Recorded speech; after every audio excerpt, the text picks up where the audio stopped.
Oh, hello. Hello. It's on now. Okay. Yeah, this story's called Demon Cat. Get this? So you know.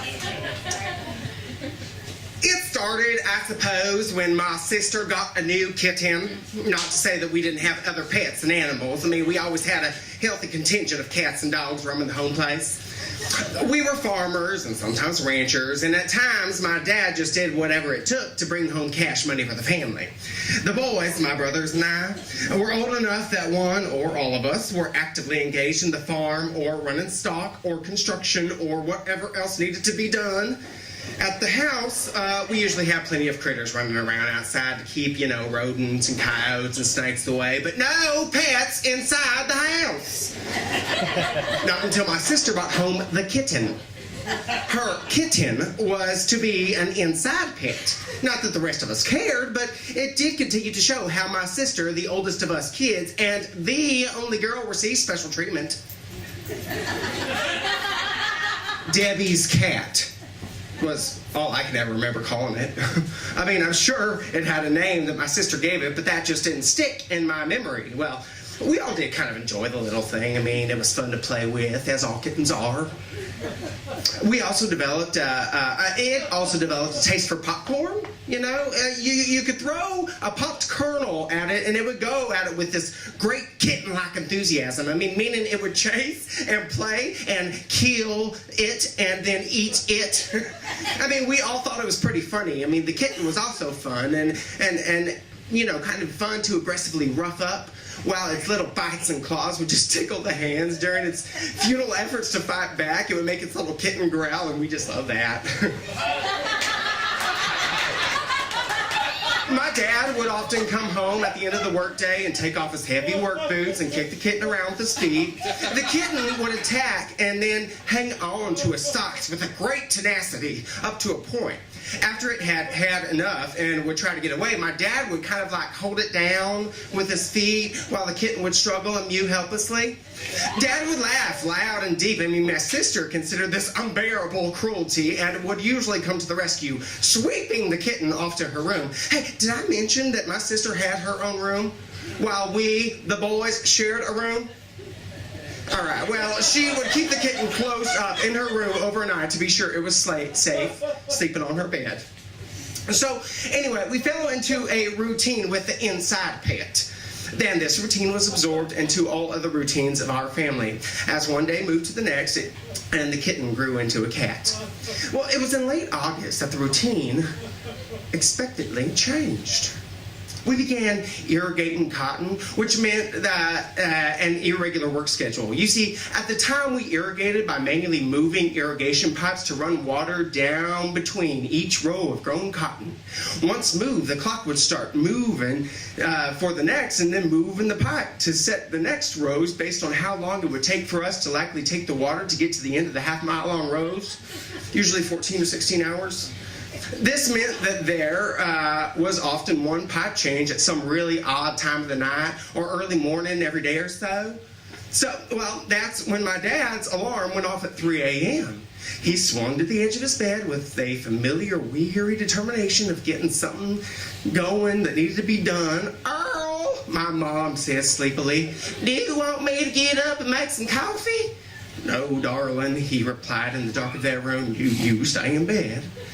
And he got up in the darkness to find his pants. That's when the thing hit his ankle.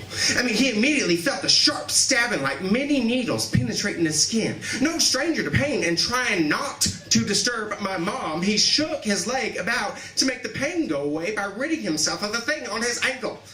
The pain intensified exponentially as claws and teeth secured a greater hold on my father's leg. "Ow, ow, ow, ow," he cried.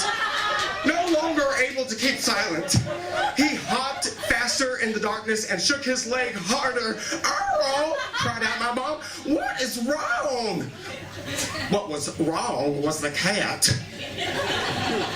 Debbie's grown-up cat had crept out of her room that night and made its way to my parents' room. It had lain in wait under my parents' bed. Did it have a plan? Or was this just some sort of opportunity? I don't know. Either way, the cat was now attacking the hated feet along the source of its torment. The cat was riding the bucking bronco that was my father's wildly kicking leg, keeping a firm grip with its gripping claws and teeth on my dad's shaking ankle. The cat began to do that thing the cats do so well to disembowel their victims. It was raking its back claws across my dad's foot with quick, efficient thrusts, each of which would grow and plow up the 8 grooves of skin, leaving a seeping line of blood. Then, the clawing over and over again ripped his flesh. My father, frantic and jumping about, caused him to hop right up and straddle the bedroom door, and bang! The door bridge split his head open like a ripe melon, y'all.